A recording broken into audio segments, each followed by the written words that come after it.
Hello, everyone. I would ask you to take your seats. We will start the sessions because we are already a tiny bit late and we have 5 very interesting speakers. So we, of course, would like to give a chance to everyone to express their opinions and then still have some time for an interesting debate. So my name is Paulina Tomczyk and I have a pleasure to moderate this session entitled Whistleblowers and Journalists, the Danger of Speaking Up. Because I think it's very important to underline that if we have seen something, we realize that there are so many cases of corruptions and crime in sport that would have never seen the light of the day if it wasn't for the whistleblowers and journalists. But the problem is not only that they don't get enough recognitions for their effort to reveal the truth and to help clean up the sports, but also they don't get enough protection, and as the title suggests, they are even endangered. So we will have presentation from 5 speakers today, and after that we will have a debate. So you can already think about your questions now to make sure that they are short and concrete. And that is all from my very short introduction. I don't want to take too much time from our speakers, and I would like to invite our first speaker up to the stage. It's Eloy Viera Cañive from Cuba, who will talk about the censorship and alternative in the Cuban sports press. Please welcome.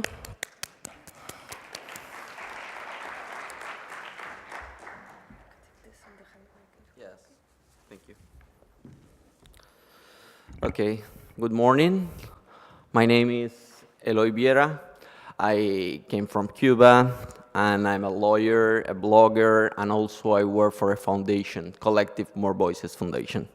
First of all, I want to apologize because my English is not the best, and I also want to thank the Play the Game organizers for the invitation and the support they gave me to be here. I am really surprised because the first thing that I heard in this Congress was the name of one of my compatriots, Alberto Juan Torena. Since that moment, I feel important because I can be the only one Cuban in this event, but now I knew that I come from a country which has given many famous athletes. It's real that Cuba has given magnificent athletes, thanks in large measure to the support that the Cuban government has offered to the sport. However, that support has been translated also in absolute control.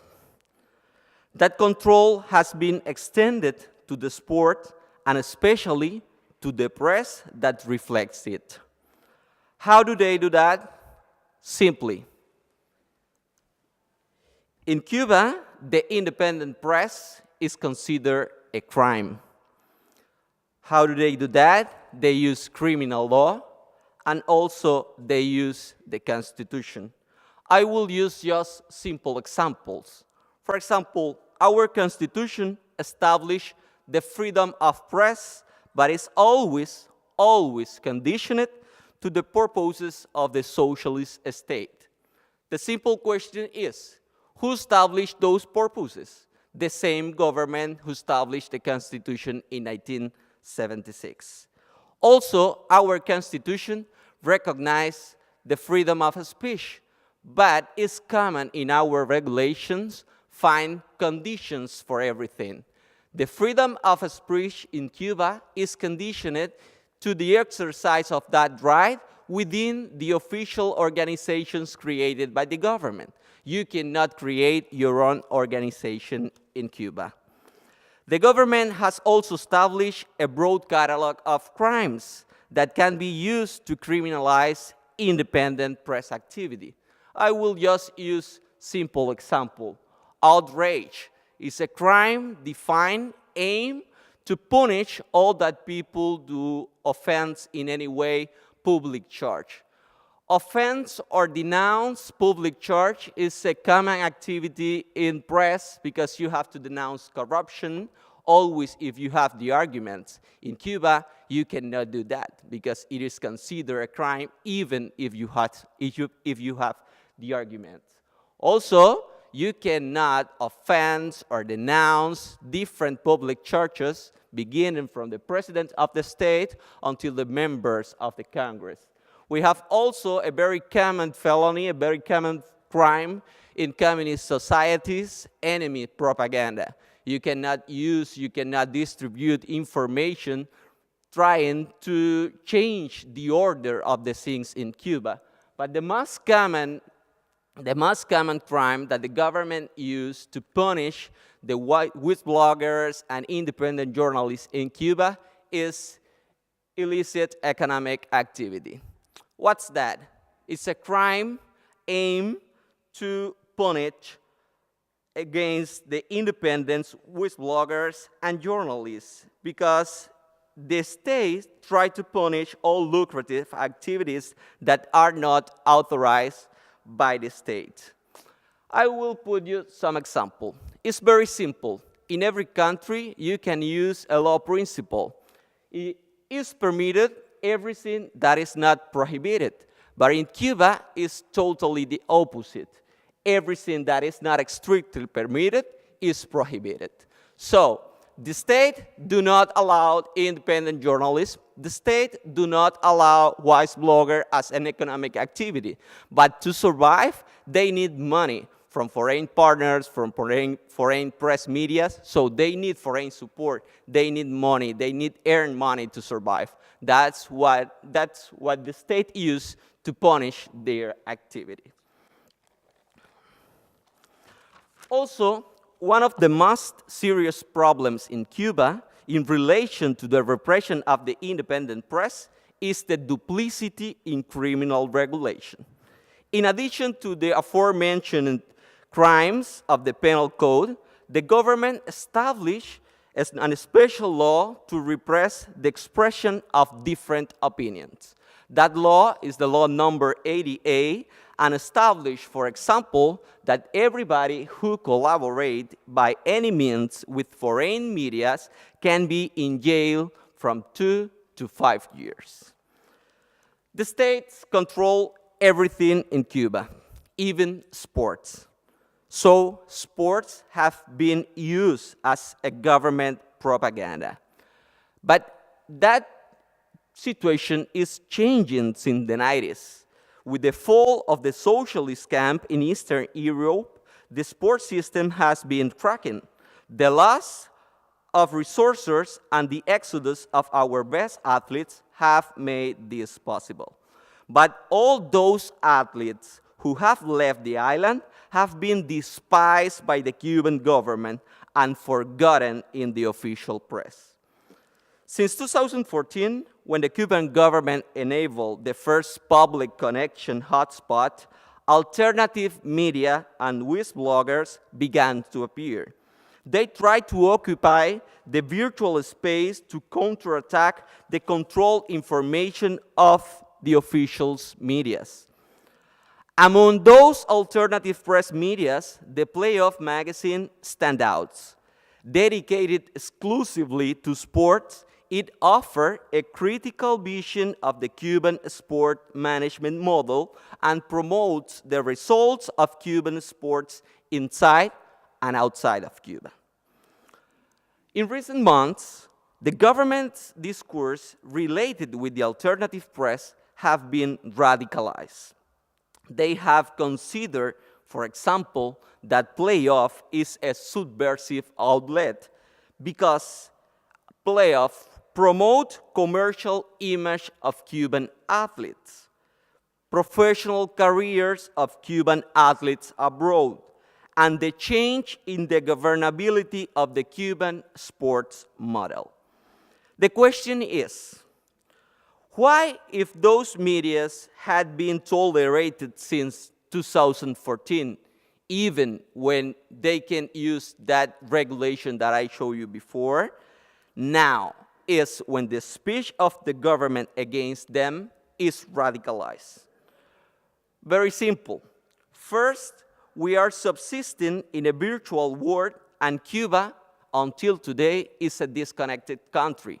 Only the 22% of Cuban population have access to internet frequently. So, the scope the effect of those medias continues being controllable by the government. Second, the needs of the government have changed. In 2015, they began the normalization of their relations with the United States during Obama's administration. And then Europe also changed the way how they treat Cuba. So the government in that moment need to show tolerance. Today, with Europe, they continue maintaining good communications, but with Trump's, everything changed. Remember, the recent attacks in Havana, sound attacks in Havana, it provokes the close of the US embassy in Havana, and now the tension between Cuba and the United States is against like the 80s. So, playoff is now blocked, not just playoff. All the work of the whistleblowers in Cuba is blocked, but it's blocked from both sides. Inside, a repressive legal system, a limited range due to disconnection and internet prices, and the illegality of printing and distribute our contents. It's really interesting because in the rest of the world, everybody is running away from papers. Nobody wants to print. Nobody wants to distribute because it's not affordable. But in Cuba, we are trying to go to the papers because until today, we are a disconnected country. But the problem is also outside. Outside, Trump's rhetoric for helping hinder, and the embargo has the same effect. I will use just two simple examples to show what I'm trying to say. Who knows him? Nobody? Mark Zuckerberg is the owner of Facebook. Everybody knows him. Yes, okay. So he doesn't know how much he can help us. He can help everybody because he has a lot of money, but he can help us better. I will explain you. Cuba until today is a disconnected country, but the first website that Cuban people use is Facebook. We try to socialize our contents in Facebook like the rest of the press medias. But Facebook changed their algorithm. Now you have to pay to socialize your contents. But we cannot pay. We live in a cash culture.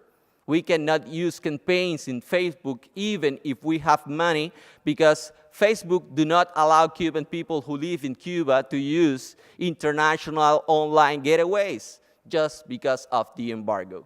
So playoff is limited from both sides. That's why we need to use strategies, and during Q&A, I can ask all your answers about the strategies and what we do in Cuba. Thank you so much.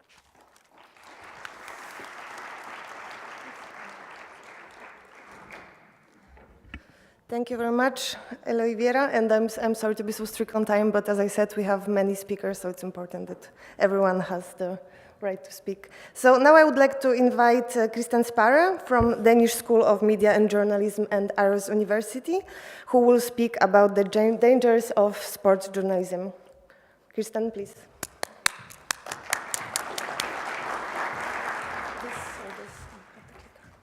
Yes, 10 minutes pass very fast when you stand here, I'm sure. So, as Paulina said, my name is Kirsten Sparre, and I'm an assistant professor at the Danish School of Media and Journalism and also at Aarhus University.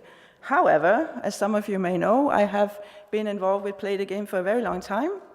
Jens was kind enough to employ me in 2005 as a news coordinator, and I attended my very first Play the Game conference in 2005. Now, that conference, where are my slides, please? Which I handed in yesterday as requested. Which are very useful for the audience to follow what I'm going to say. Okay, I'll continue as far as I can without slides. I'm not very impressed here.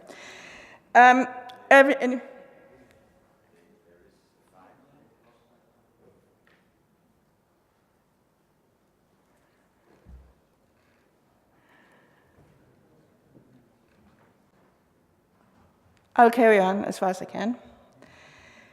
So anyways, in 2005, one of the themes at the Play the Game conference was the safety of sports journalists. And Jens had invited a Greek editor called Philippos Sirikis, who was working in the area of sport, to tell the story of how he had been attacked by unknown assailants and stabbed 4 times in the back because of, he thought, the kind of journalism he was doing about some scandals in sport at the time. It was never verified, the police never caught the perpetrators, so we're not actually quite sure whether it was related to sport, but it seemed reasonable. Since then, I've met a number of courageous journalists who have been threatened on their life, on their safety or their livelihoods because of their journalism about sports, and I'm looking into this room and I see previous recipients of the Play the Game Award who have been embroiled in very expensive lawsuits, maybe to the inch of their financial lives and existence. Yet, when I look into the websites of media freedom organizations or in academic journals, I find absolutely no information about dangers that sports journalists are experiencing because they're doing their work. So I started wondering, is there a problem? Or is the problem really the company that I keep? Because I keep coming to Play the Game conferences and meeting some maybe unlucky journalists who have experienced dangers or violations against their safety and livelihoods. So what I decided to do was to undertake some exploratory research to map this field. What I wanted to find out were more information about the kinds of threats that I experienced by sports journalists. And I also wanted to find out who are reported to be behind the threats, who are the perpetrators, because unless we know the perpetrators, there's very little we can do about it. So I compiled a database, it's a grand word, but I compiled a list of 78 incidents where sports journalists have experienced some sort of violations that I culled them from websites from media freedom organizations, such as Mapping Media Freedom and Committee to Protect Journalists, to mention a few. I also looked at organizations that were concerned with sports journalism and to see if they had reported incidents.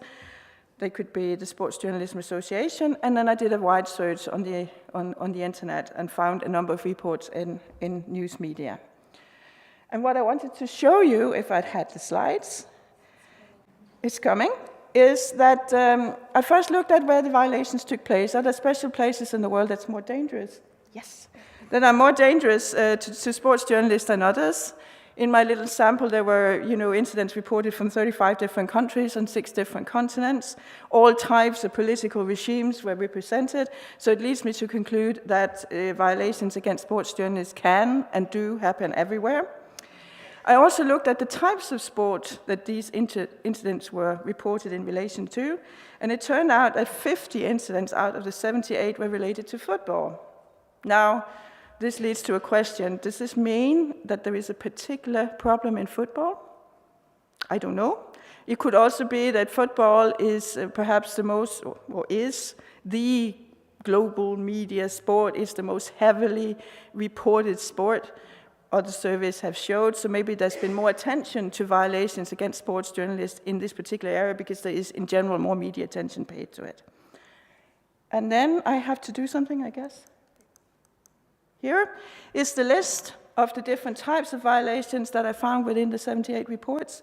And it's sort of at arm's length, and we don't feel the horror here when they're in alphabetical order. But I found examples of anything from abduction over arrest, assault, various kinds of physical attacks, journalists that were banned from press conferences, damage to their property, denied accreditation, detention. There were different types of digital threats, both of death, violence, but also of a sexual nature. Some journalists have been killed. Some journalists have experienced legal pressure, including Hajo Seppelt. He was also in my sample. Some journalists have experienced the seizure of their passports, their sexual advances, threats, and verbal assaults. Now, there are some, the numbers indicate the frequency in my sample. However, I'm not sure we should pay or give too much importance to this particular frequency as my sample is not representative in any way. So, but you can look at it. Much more interesting from my point of view is the next slide, which is here. Here I've tried to group the different types of perpetrators, and I use this word with a bit of caution because, I mean, they're mentioned in the reports as being behind a particular incident, but as we all know, these reports sometimes need to be investigated and verified. So I'm not entirely sure about these data, but nevertheless, what was interesting to me, if we take it clockwise, was the amount of incidents related, or where the perpetrator was named as fans. They were behind attacks, threats of death or violence, digital hate speech, and digital hate speech mainly against female sports journalists.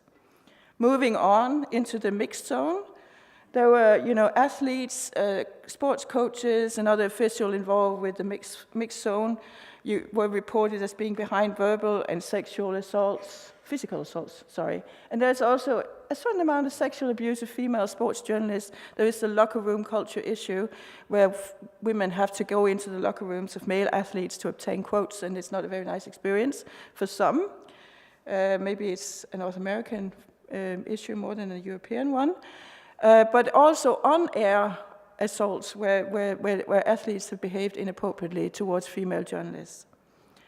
Moving on, clubs and national associations. In the sample, there were examples of them banning sports journalists from attending press conferences, applying legal pressures of various kinds. There were physical attacks and even killings reported. As I said, international federations have also been in the business of trying to shape the way that journalists have been covering issues. So they have issued legal pressure. In the example were actually two speakers from this conference, Hajo Seppelt and James Dorsey, who was speaking on the opening day. And then we have the authorities, who are often the main culprits when we talk about national authorities, when we talk about the safety of journalists in general. So I found examples of the denial of visas, threats, detention, imprisonment, and torture, mainly in relation to mega events. So you could say, is there a problem? I think, yes, there is a problem. The question is, how big is the problem? This is a question both academics and journalists often ask to ascertain the importance of something. I am convinced that what I have unearthed here is only the tip of the iceberg. Several of the reports that I found and based my research on also mentioned that this was not the only incident of this type, but I wasn't able to unearth reports that I could include in my research of these other incidents. So there are other incidents out there. There is also a lack of appropriate reporting mechanisms, which I think lead to a failure to recognize the problem. One very good organization is called Mapping. Media Freedom is a European initiative where people can self-report incidents that they have been subjected to or experienced. And in fact, I found many of the cases here rather than on other websites for organizations concerned with the safety of journalists. I also think that journalism, I found a number of examples from websites, from newspapers, but journalism is a poor monitoring mechanism. We all know how many gatekeeping levels there are for a piece of information to actually make it into publication in a journalistic media. And finally, I did my searches mainly in English, some Nordic as well, but if I had been able to speak and read fluently in Thai or Chinese or languages spoken in South America, I might have unearthed many more examples. So my conclusion, I'm stealing a few seconds because of the mess up with the slides. Yeah. So my conclusion is that this is not just a whistleblower issue. I mean, the people I meet at Play the Game have often been in the position of whistleblowing the journalists. But it seems that all sports journalists, whether they are investigative journalists or journalists who are engaged in the day-to-day reporting, are at risk, potentially, of having their personal safety, is put at risk. And many of the perpetrators are new faces in the discussions about safety for journalists, and may require new approaches from media freedom organizations. So basically, I want to move on in my future research to discussing what are the causes of this. Are some of these causes specific to the field of sport? I'm certain they are, but what are these specific courses? What effects do these violations have on sports journalism and on sports journalists? How do we address these problems? Does the field of sports journalism require different types or new approaches to protecting journalists? And finally, who should address the problems? Is it a governance issue? Is it a crime? Some of it is, I'm sure. But who are the people who can do something about it? And I want to hear your input rather than your questions, if I have to be honest about this. Thank you very much.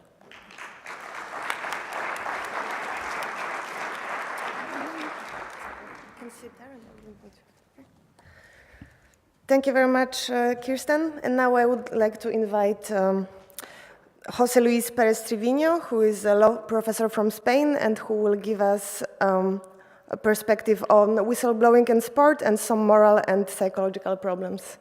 Please, the floor is yours.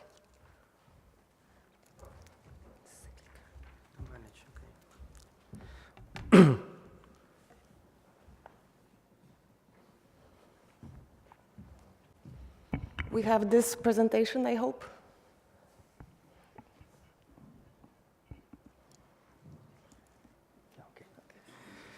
Good morning, everybody. As there has been many scandals in the sports world in recent decades, but probably the three more important has been the FIFA Gate, the Lance Armstrong case, and the Russia doping scandal. Beyond that,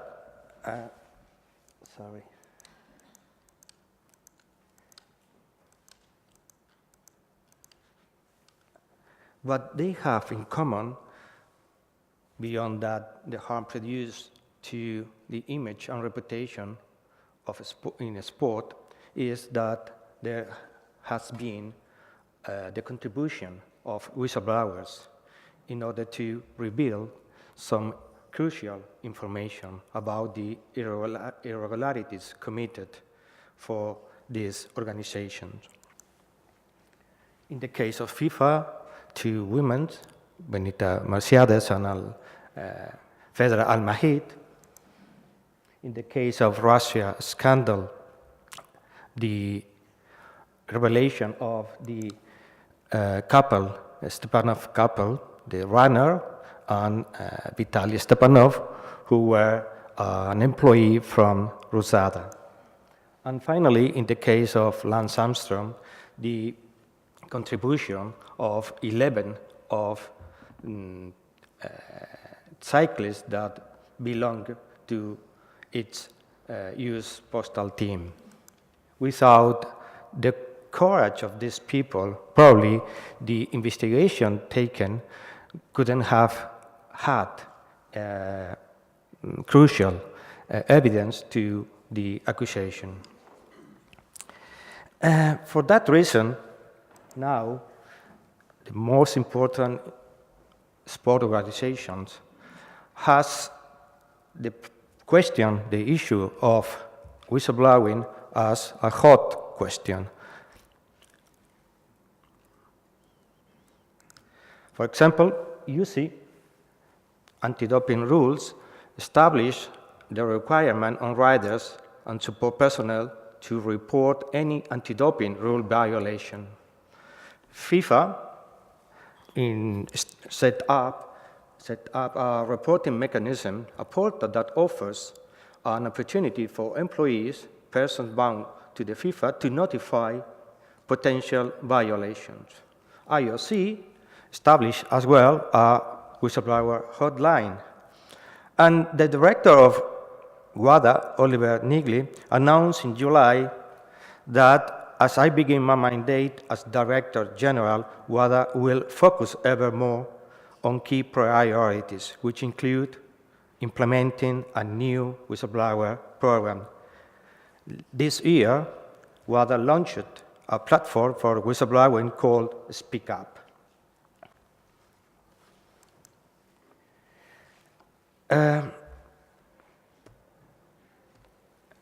An evaluation of these whistleblowing programs could offer two questions, 2 points. One, the structural failures and psychological problems. From the structural point of view, the information in these platforms is not particularly detailed. No provision the users with guidance or work example as to the sort of concerns that should be raised. There is no mention of any reports being made regularly, at least annually, as to the effectiveness of the mechanism. Whistleblowers don't know nothing about the success or failure of its disclosure. They are not incentivized to make future disclosures. The irregularities to be disclosed are limited to the activity sphere of the respective sport organization, for example, WADA, doping, or UEFA FIFA match fixing. There is no mention is made as to the specific protection offered to whistleblowers, and no special mention to data protection. To sum up, it would be wrong to assume that a rarely used whistleblowing procedure is effective because there were no concerns raised. And this restrictive approach substantially limits the role of sport organizations and inhibits disclosures by those with critical information.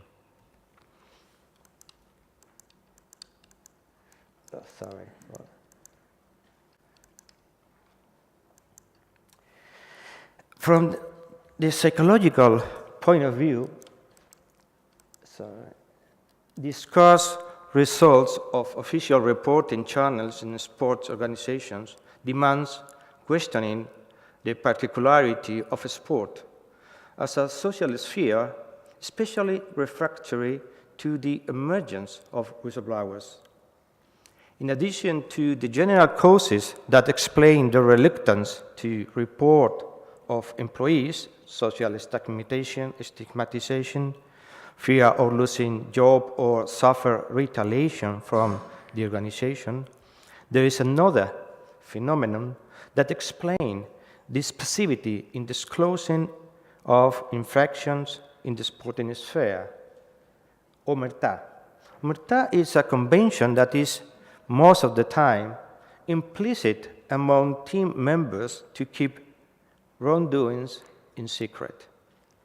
Such a phenomenon is obviously antithetical to the practice that promotes whistleblowing and ethical and integrity policy in sports.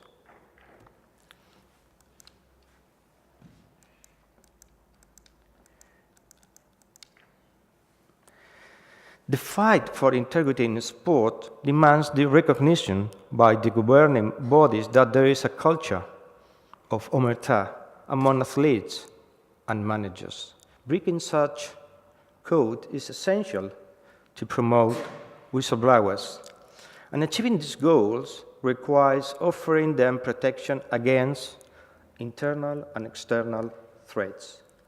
However, there is a conceptual problem in the characterization of the sport omerta. The distinction in relation to similar phenomena such as cohesion and group loyalty. Psychological traits, features that are promoted in sport as factors that benefit sport performance.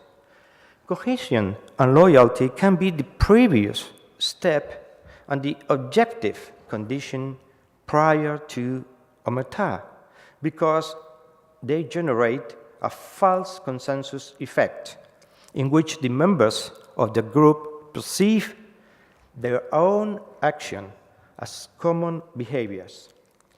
Anomalous behavior then becomes a subculture or way of life in which the perception of legitimacy is essential for the resilience of the group.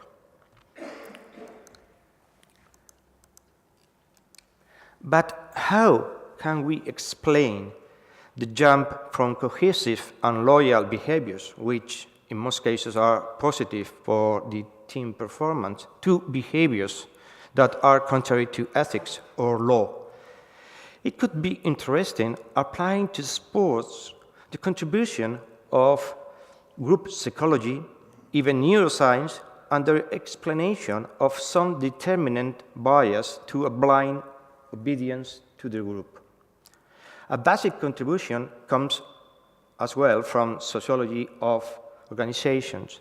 Some experts point out that an important factor is that some organizations adopt toxic patterns, one of them being precisely the rewards of silence.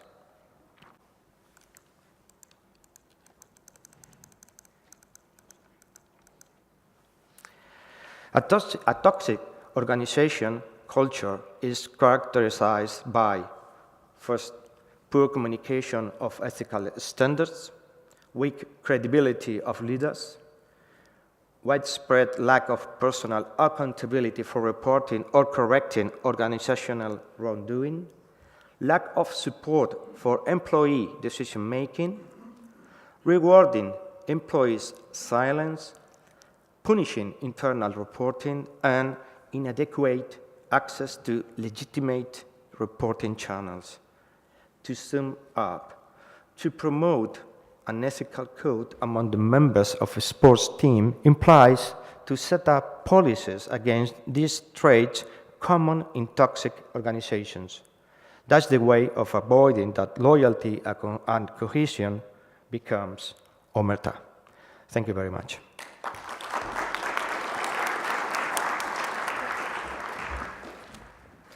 Thank you very much, José Luis. And now I would like to invite to the stage the International Director of Play the Game, Jens Andersen, who will speak about the failure of the world of volleyball to face its past. Please, Jens.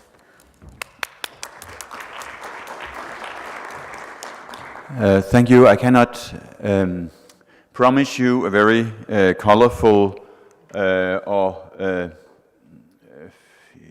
very rich presentation about the past, although the era of Ruben Acosta as president of international volleyball was really colorful. He presided over volleyball over 24 years, made it a flourishing business, selling beach volley, sex, soda water, and what have we. And he introduced a very special rail to save money on agencies. He said agencies are expensive, so every volleyball official that signs a contract on behalf of the International Federation is entitled to a personal commission of 10%.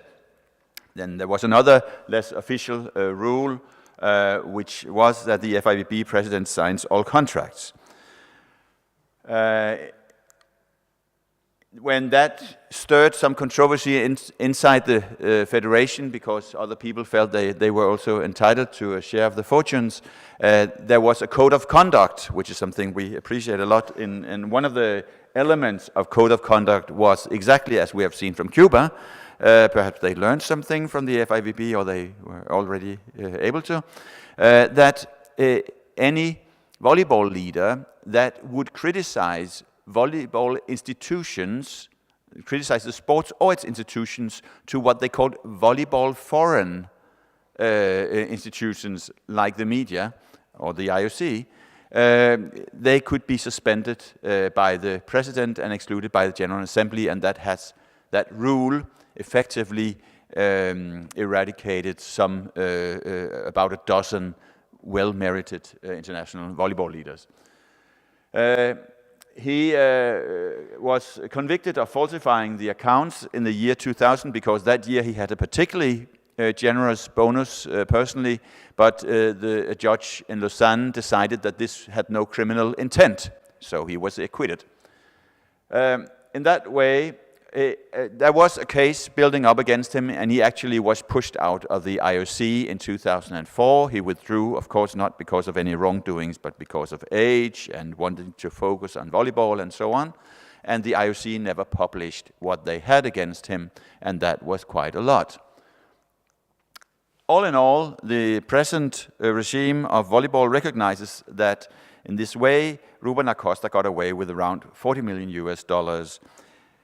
which is perhaps a nice reward for, let's say, his selfless services as a voluntary sports leader.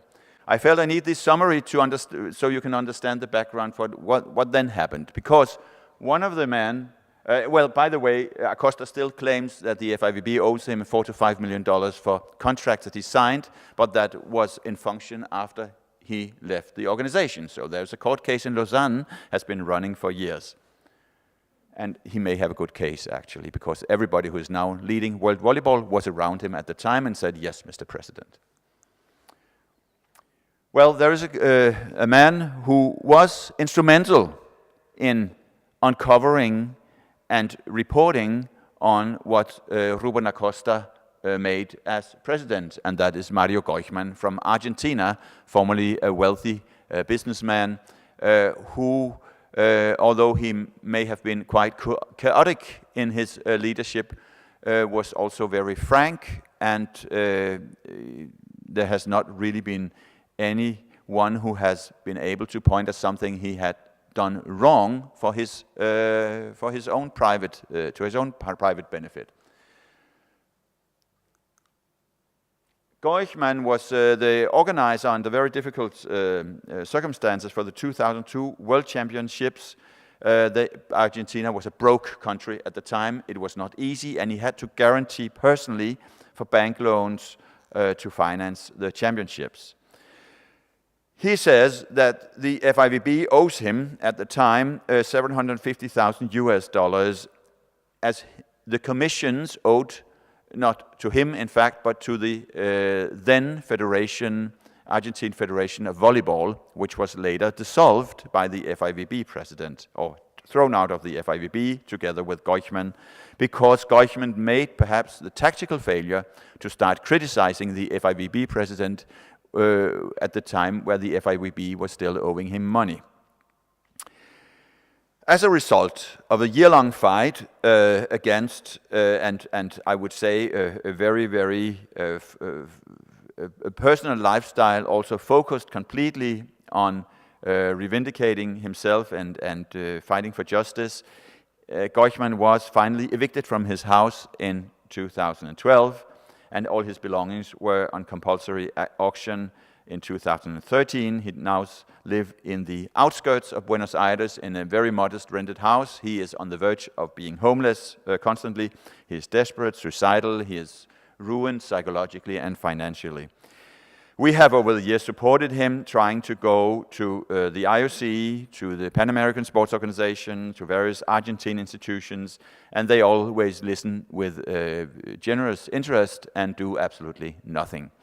You can psychologically perhaps think that this might be because Mario Goichman has broken the omertà that was just referred to.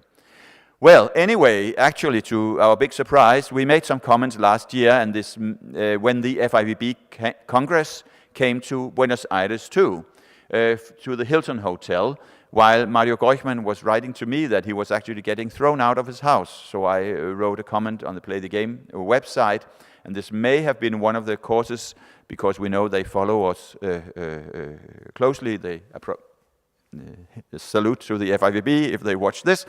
But we actually finally had the first official response. I must say that the FIVB recognized there was a certain reconciliation of paying the legal expenses of Mario Goichman in the Swiss courts, and they decided to settle the more personal case between Goichman personally and the FIVB. However, they did not settle the claims, the more substantial claims from the Federación Argentina de Voleibol, which the FIVB claims now does not exist because they didn't want it to exist. So they had this meeting in Buenos Aires, which I appreciate a lot, and they promised a legal note, and I'd like just to show you a few things from that legal note, which arrived 30 November last year. And if I should pledge guilty and really making a big mistake, it's not publishing it before today. Generally speaking, the FIVB refutes all responsibility and they minimize the amount of any claim that may have some justification. Just to tell you very briefly, and this is because I mean, we cannot go into details with the case, but just to say where the case stands now for those who have followed this affair over the years. The FIVB says if there is any amount due for the FIVB to pay, it's $12,000 not $750,000. They also say the authors of the legal note from the FIVB were never involved in any case in 2002, 4, 5, and so on, which is probably true, but nevertheless it was the legal employee, the legal staff, and some external lawyers that made the report. And on the other side, you see, Goichman never had a neutral evaluation of his case because the FIVB did not recognize CAS at the moment, so they have never accepted any kind of neutral mediation. They say that the ESPN contract that Goichman wants commissions for was not valid because, as coincidence would it, when this contract was signed, Ruben Acosta found out that it was not a good contract. It was better that he signed another contract with another department of the ESPN himself back in 2002, and then he could run away with the money.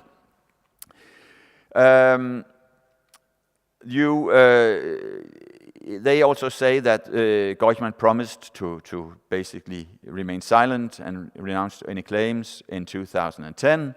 And Goichman said, and that is, let's say, a legal detail perhaps, some would regard that, but actually he did not renounce on the claims by the Federation. In 2010, FIVB say, our Congress decided that no personal commissions can be paid, also not commissions from the past. They are illegal. This was, of course, a rule directed at Ruben Acosta, but then now they employ it to avoid paying Goichman.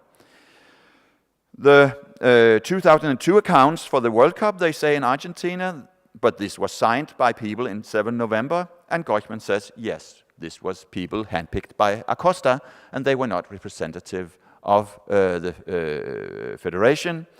Last but not least, I'm aware of time, they say that the claims are old and payment, to make the payments now, would be illegal under Swiss law.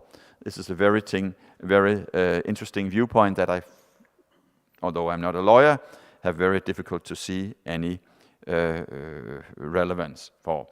Briefly speaking, what is interesting about this case is that the FIVB mainly supports their arguments on procedures and decisions taken in a period where even the present FIVB recognizes that it was led by a manipulating and deeply corrupt president, and now what he did, his actions, papers signed at that period, suddenly is very valid in the case of what I regard as the biggest individual wrongdoing in the International Sports Federation's recent history. It's a scandal that we don't want to let die. Thank you, ladies and gentlemen.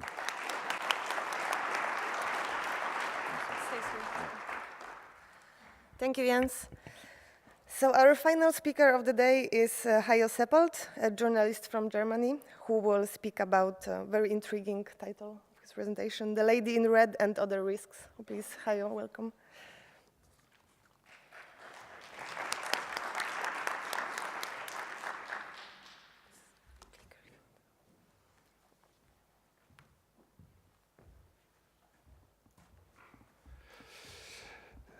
The Lady in Red reminds me to a very bad experience I made a year ago, or 1.5 years ago, with the Russian state-run television. So I just begin with that, because it reflects the fact that to report about the dark sides of sports has major impact on whistleblowers, but at some point also on journalists. So the Russia case and it's obvious that the Russian situation is like a dark shadow on the whole event here to play the game this year. And I made also my experiences last year ago when we did another documentary in German television. And after this documentary was aired, I had a lot of interview requests from different countries, also from Russia and from the Russian state-run television. So they asked me to give an interview, and to be honest, I was quite naive at that point, and will never be that anymore, but at that point it happened that several TV stations from Russia approached me and asked me for a comment, and to be honest, the most reliable person at that point was the lady in red. From my point of view, I thought, because we did an interview in an apartment in Cologne where I did the editing for the documentary, and for 20 minutes it was a really good interview. I didn't have to complain. I didn't have the feeling that there was a kind of prejudice against my work. So everything was fine. But finally, from one second to the other, she started to ask completely stupid questions. Why I get paid? So she wanted to mean that I'm paid by whatever, Secret Service. And can you deliver now all the evidence you have brought in your documentary 1.5 years before? And she asked me I should provide it now here in front of the camera in the hotel room in Cologne. So obviously she thought that I have always my suitcases left and right to me and carry all the documents with me. So it was completely stupid. And but I was so naive, I didn't understand the situation. So I broke up the interview, and she didn't want to leave the apartment for 30 minutes. And I called the police, I called the security. She didn't leave the room, and with 2 cameramen, and so I became really furious. And later on, I just pushed her out of the room and called the police, as I said, and I had to follow them on the streets. Everything was on a Russian state-run television for several hours. I was really not only the state enemy #1, I was also the most popular guest in Russian media for a couple of days, which was a new experience, which led me finally to situation that obviously not only whistleblowers have a hard time, but at some point also journalists can have that. And again, it was completely my mistake because I didn't understand the situation, and so it was not very nice to see that. But anyway, that happens. But again, this was also caused by our documentary in 2014. The Russians didn't like German television at all. I remember that very well when the first reports came out in Russian television a day after our first documentary. Very interesting, very telling. Russian state-run television, the news show at 8 p.m. in the evening, and the first thing they said is the German television ARD has aired a story, an unbelievable story about Russia and alleged doping abuse and doping cover-up. Obviously, the German television is working on behalf of the German ministry, the German government, to distract from the fact that the German athletes have failed, have shown so weak results at the Sochi 2014 games. That was an official explanation in Russian television. The story was based on the whistleblowers Vitaly and Yulia Stepanov, and they had a much deeper and much bigger impact for their life than I had it as a journalist. So I just wanted to tell you why the story with the red lady, because it was the title of the presentation. So, but to say it very clearly, what whistleblowers suffer, and I can tell that from my practical experience working with whistleblowers for a lot of years now, that what they are suffering, what they risk is unbelievable. And in the 2014 documentary for ARD, which was the initial starting point for everything, what leads us now to the let's say it's to the showdown next week in Lausanne, is based on the evidence these whistleblowers have provided. If we work as journalists with whistleblowers, there are, I would say, 2 or 3 different types of people who blow the whistle. The first one, and a really exceptional one, is a case of Vitaly and Yulia, because it was not me who did the initial research and investigation, it was them. Because when I was the first time in touch with them in 2014, I didn't have to argue, I didn't have to convince them to do that.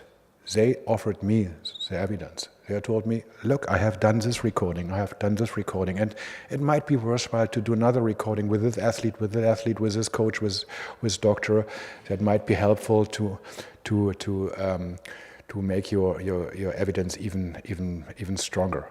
So it was completely the opposite, yeah, and it was a clear, very reliable approach to the whole issue, which I never had experienced before. So they deserve every honor and every credit for what has been what is still happening in the whole process, which leads us, as I said, to the decision next week in Lausanne about Pyeongchang. So the only precondition they had, and it is totally understandable, was that everything can only be aired when we have left our country. So we prepared for 9 months this documentary, and more or less I did it on my own. And 50 or 60% of the documentary at least was focused on their experiences, their recordings, and still in the ongoing process of the editing of the documentary and of the shooting, they delivered more and more evidence. Yeah, that was unbelievable. And I made an interview with them a couple of months before we aired the story, and the precondition was you can air the interview, but not before we have left the country. So that happened in late November 2014. They left Russia and came to Germany, and they lived for a couple of weeks and months at hidden places before they went finally to the United States. This is an example of whistleblowers which is really unique, and it is for me unprecedented and never happened again afterwards. And now I will show you the opposite side of the medal. What I can say, maybe I should add that Vitaly and Julia are living now under good conditions. I would say it's better than before. Hopefully it will still be the case when the decision will be made next week, because as you can imagine, they are still in the focus of the public awareness with respect to the upcoming decision. But I will give you another example, which maybe paints a picture with different colors. That is another whistleblower. His name is Andrei Dmitriev. He is also a former track and field athlete from Russia. And in late 2016, he approached me because he wanted to speak up about doping in Russian athletics. And again, we talk about late 2016. The Russian Athletics Federation was already suspended. So he approached me and told me that from his point of view, nothing has changed, or at least just a little has changed. And the mentality is still the same, and he would like to speak up on that. The big difference between Vitaly and Julia and him, that he didn't want to leave his country. He wanted to stay there. He wanted to show the world, stay in that country. I want to say that publicly, and I want to, let's say, carry the responsibility, what I have done. I want to be here. So I thought, okay, that brings him in maybe a difficult position, but to be honest, also me, because you never know what happens to these people.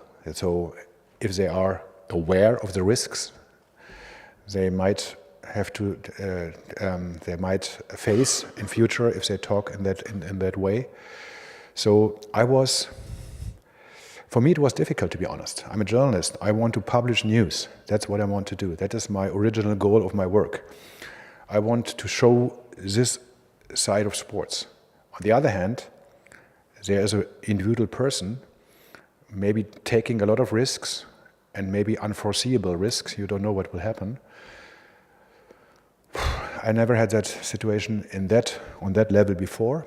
So I was sleeping one night on that, or maybe 2 or 3 nights, and then I told him, Andrei, we have been in touch by Skype or by telephone. I told him, Andrei, I have to tell you that you maybe have a really big risk by saying that, are you aware of that? are you really sure that you want to do that? And he said, okay, I have to think about it. I don't know. I told him that there might be some big risks in what he's doing. So after 2 days, I guess, he called me back and said, I want to do that. It needs to be done. I want to do that. So I want to blow the whistle. I want to grant you an interview. So I said, okay. To be honest, as you can imagine, as a journalist, you think, oh, it's fantastic. You get another information on doping. On the other hand, I was not 100% sure, but I paid him a visit. I couldn't go to Russia anymore because due to some security reasons, I guess it was not the best idea to go to Russia anymore. So we met in Kazakhstan. He gave the interview. It was unbelievably good. He provided evidence with videos, as Stepanovs did already. In 2 minutes, I'm finished. But I just want to finish that story because I think it needs to be told here. So he gave me the interview. He provided evidence. He worked with as a hidden informant at certain places in Russia, and he could truly clearly prove that a former track and field and band coach was still working with athletes. So the story came out, and it took a few days, and he was happy with it. He said, fantastic. I said, okay, good. Nothing happened. I asked him again, any risk, any threats, any danger? He said, no. I said, okay, good for him. 4 weeks later, he called me and told me, I totally have changed my mind. What's happening here is unbelievable. Journalists from I guess state-run media approached my parents or my father or my grandma. The internet is full of shit against me.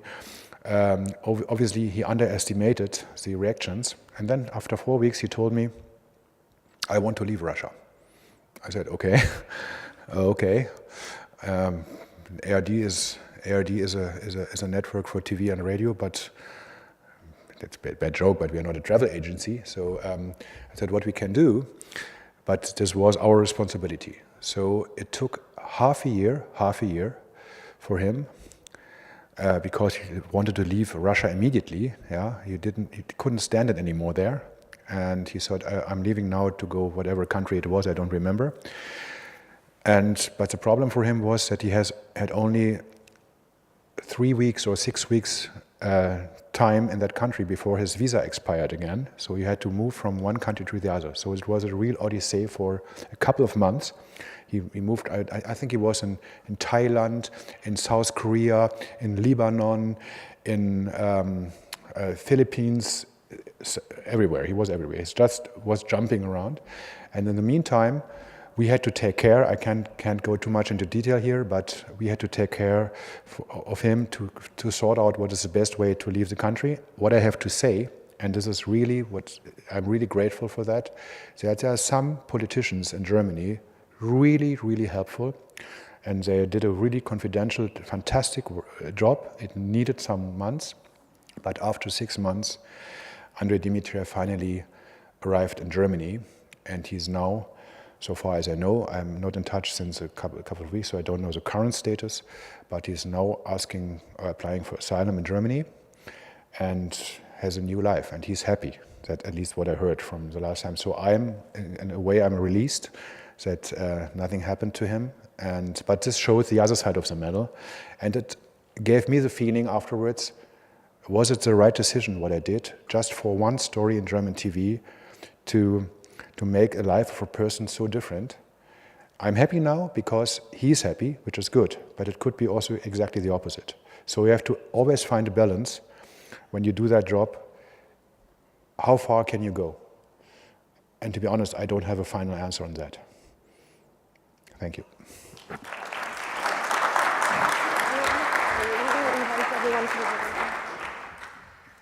Thank you very much, Hajo. I would like to invite all the speakers to the podium now. So we are a bit late, but we will still, of course, take some questions. I'm sure that will be some questions for this highly interesting panel. And I would ask you to Just to make your questions short, to make sure that everyone can ask their questions, and to introduce yourself first. So please, I open the floor. Are there any questions?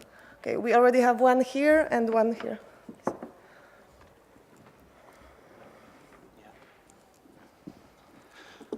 Hello, everybody. Thank you very much for the excellent presentations. I'm Nikolaos Theodorou. I'm a project manager of a EU Erasmus Plus project called sportwhistle.eu. I have made a research up to now about the hotlines of IOC, UEFA, FIFA, and WADA. In my personal opinion, at least in European level and EU member states level, these platforms are unable to protect whistleblowers from the sports sector, especially athletes, and they need to prove to the sports society that they are trustworthy and reliable. I would like an opinion from the panelists about this, if they have a clue. And another question is, do sport whistleblowers reserve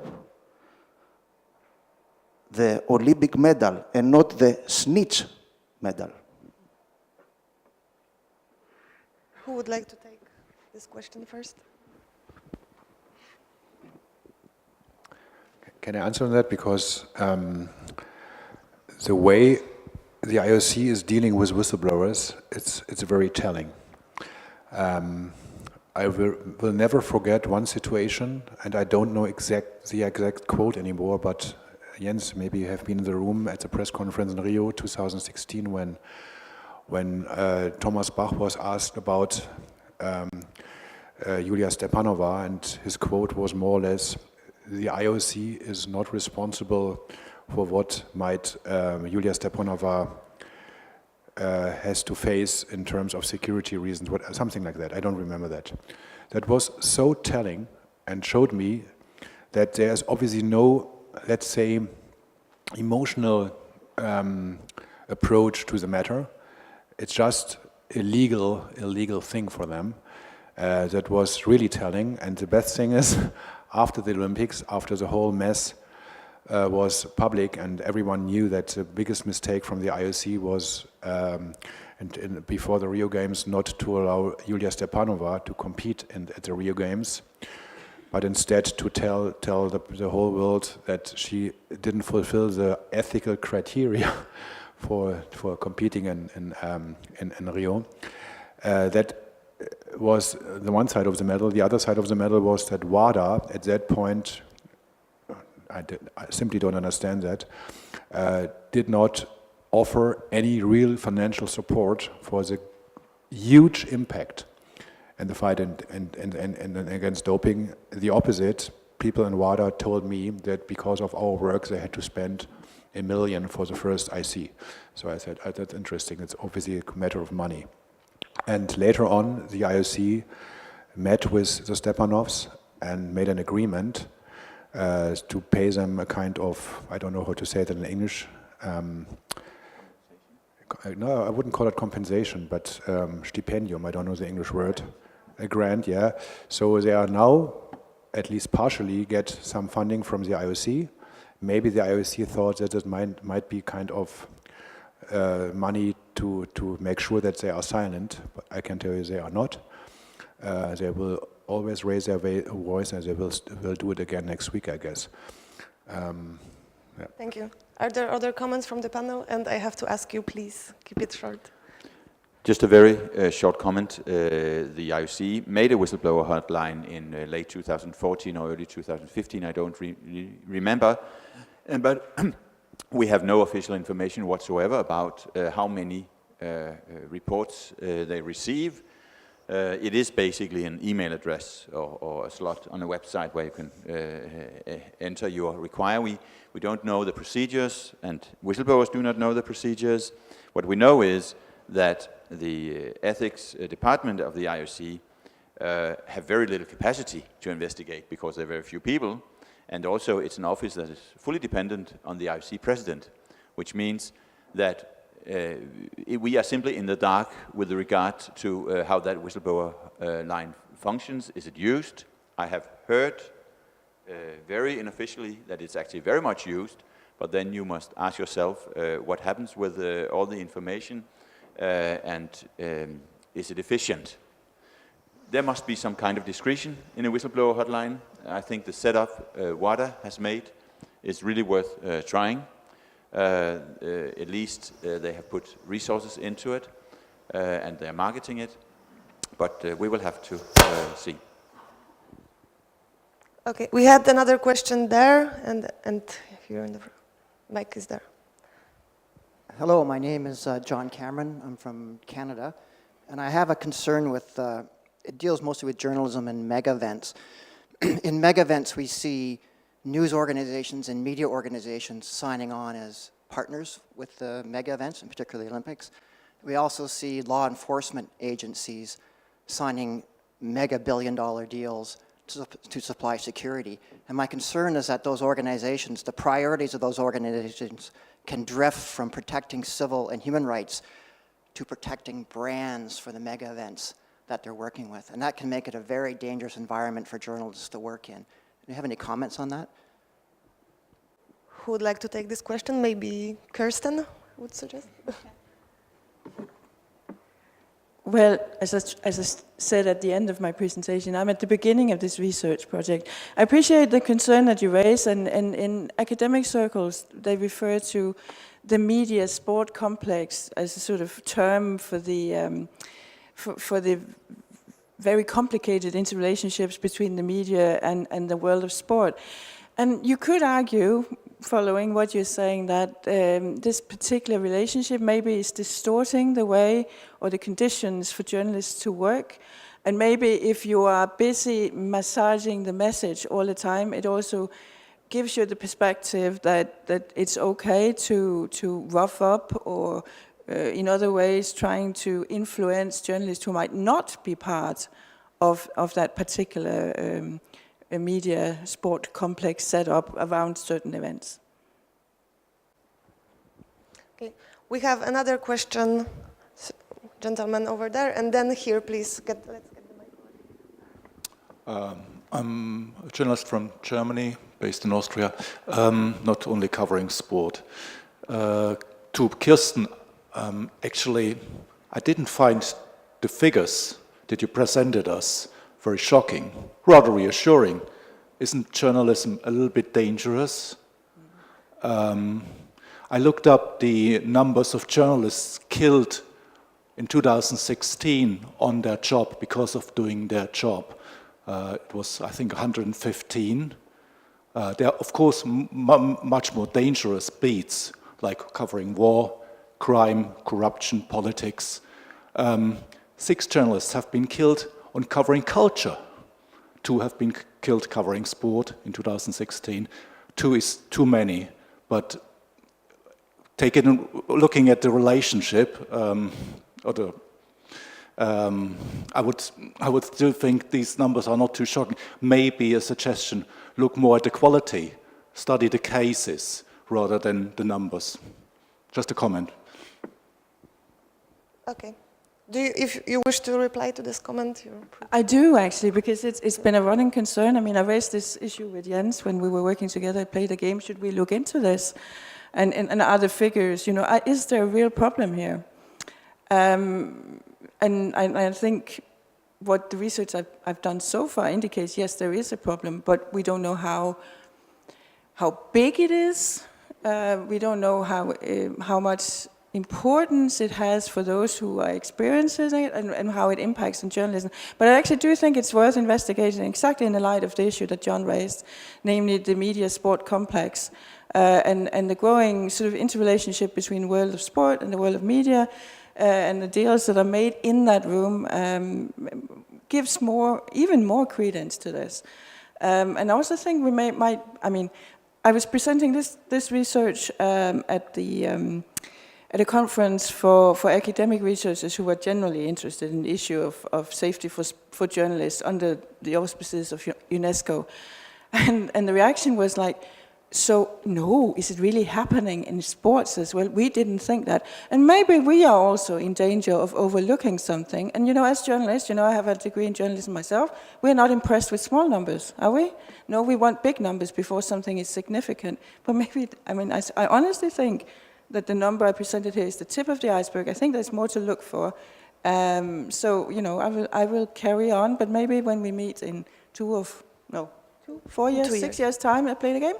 I must admit, maybe it wasn't that big a problem. I don't know. I'm at the beginning here, but I think there's enough to actually start a project. It's important enough. Thank you. Jens, you wanted to add something? Well, from the time when we started looking into this, and that was only for some time, simply because we had many other tasks to do, but we actually gathered quite a few deaths in Colombia and Somalia. I remember them now, just out of my head, as top risk countries. And it was not that few. But I don't think we should look only to if people really die, but also to see what degree of intimidation. I don't think there's any of the top investigative journalists here who have not had an experience of physical intimidation or very serious threats. And if you're succeeding creating a culture of anxiety in a monopolized world, as sport is, in an environment where you cannot go to other sports organizations or other sports environments and other sports media perhaps, it is really worth looking for. I'm not saying that journalists should be too sensitive. I also think that international federations and everybody else has a right to a legal response if we have our freedom of expression. But I know for sure that one of the key figures in the Olympic movement, Sheikh Ahmad, many media has a lot of stuff that they do not publish because they are simply afraid that even if it may be true, he will have the financial muscles to beat them legally at the court of his choice. So there are reasons to look at the kind of resistance journalists are facing. Some resistance is good. Yes, please short comment.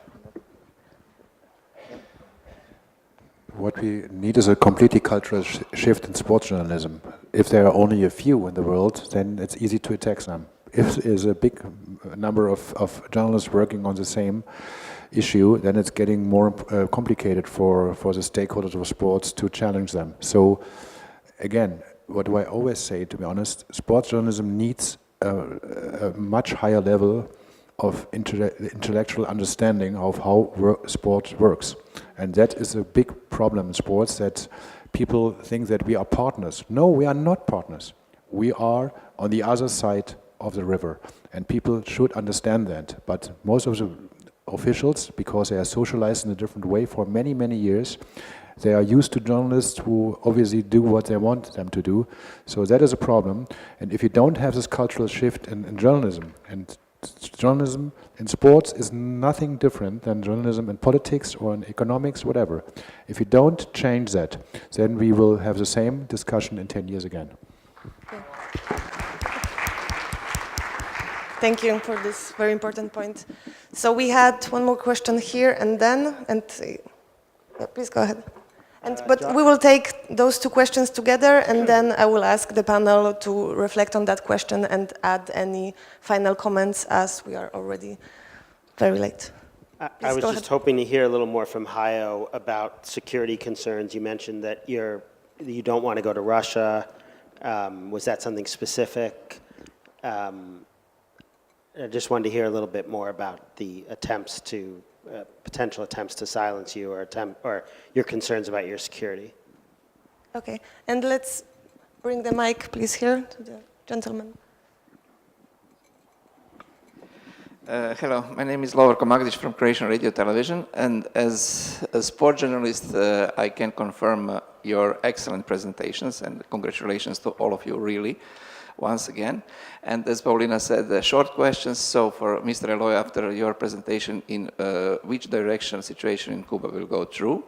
For Professor Kirsten, dangers of sports journalism. It depends of money, situations on the sports field, or political situations in society of some countries. And for Mr. Seppelt, how many times you had personal feeling that you are in dangerous situation, or that I would say your life is in dangerous situation about what you are working for? Thank you. Okay, thank you for the questions. So now we will give a chance to speak to all our panelists to reflect on the questions that have been asked, and also if you wish to give a short final statement. We will start with Hajo, if that's okay. Josh, I hope you understand that I don't comment publicly about security concerns. It's a difficult subject at some point, but what I can say that I'm working as a journalist now for 33 years. I'm doing doping stories now around 20 years. I'm working exclusively on doping for 10 years because we have an anti-doping research department in ARD, or doping research, don't call it anti-doping, but just investigation on doping. And what I experienced in the last 2 or 3 years coming from Russia is unprecedented. I've never had that before. So to be honest, we didn't expect that if we challenge the biggest country in the world, obviously it is like this, that this can have at least very weird, let's say it this way, consequences. And but if you stop, if you say, don't do that anymore because I tried to intimidate you, then you have lost anyway. So the only answer is to continue. That's what I think is what we have to do. And with respect to your question, it happens sometimes that you don't know exactly if there is a real danger or not, or it's just in your fantasy. You simply don't know that. At some point, I thought it's maybe overestimated the risk, and it's just sports. But with the Russian experience, I'm not so sure anymore on that. Just having in mind in 2014, before we aired the first documentary, it was started just after the Sochi Games. The whole world was discussing the Crimea crisis and the conflicts in the Ukraine. So we went the whole time under the radar. There was nothing. No one approached us, no one controlled us. It was, to be honest, a fantastic working condition. After the documentary, there was a real change in that. But again, I cannot tell you, I cannot count the situations when I felt in this way, because you don't exactly know what's happening around you. Thank you. Jens? I would like just to use this occasion to pay tribute to the 4 Russian whistleblowers that we have invited to be at this conference, and who actually, like the Russian authorities, but for very different reasons, have chosen not to come here. It's not because they are not interested in a public debate, that's for sure, or in principle they are interested, but they have other reasons to stay away. And I would like to pay tribute to a journalist in Azerbaijan, Khadija Ismailova, who actually served a prison sentence because of the coverage she made about the ruling family's corrupt benefits of the European Games 2015 in Baku. We have tried to contact her. One reason that we may not had a response, I can only guess of course, is that she is still under the rule of a 3.5-year suspended jail sentence. She is free now, but she has a suspended jail sentence and she has a travel ban. So we would not be able to have her here, perhaps in a future occasion. Thank you, Jens. Jose Luis, please. Well, I'd like to express my personal opinion about the whistleblowing programs. In that sense, I think we are witnessing that the first step of the implementation of witnessing programs in different countries. And although there are many cultural differences in between these countries, I think that the social pressure will lead a sport organization to make better and efficient whistleblowing programs. Thank you. Kirsten?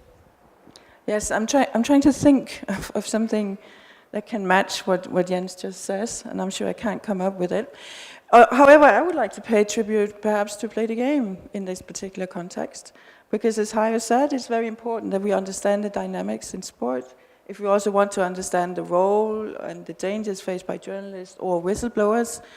And I think, speaking as someone who's been part of Play the Game for a while, intensely involved, and now being on the other side, so to speak, or at least on the outside as an academic, this world of sports and the dynamics within it are often hidden from plain view. So I have this sort of feeling of going on the merry-go-round again when I step into this room and I'm exposed to the stories about both the positive but also the underbelly of sports and the dynamics at play. So yeah, a tribute to Play the Game for taking it up. And to you, you had a specific question, and I'm not sure I understand sort of, I got all of it, but I think what you're interested in are exactly dynamics, and what kind of dynamics are favorable or disfavorable for sports journalists in terms of the dangers that they face, and I want to dig into that. So I hope I answered that bit. Thank you. And the very final statement from Eloy, Viera, please. Yes, I will try to explain myself the best that I can. But first of all, I want to say something. Sometimes I feel everybody who lives in an island have a special sensibility. Somebody have wrote in related with that because they say that it's an insularity feeling, you know.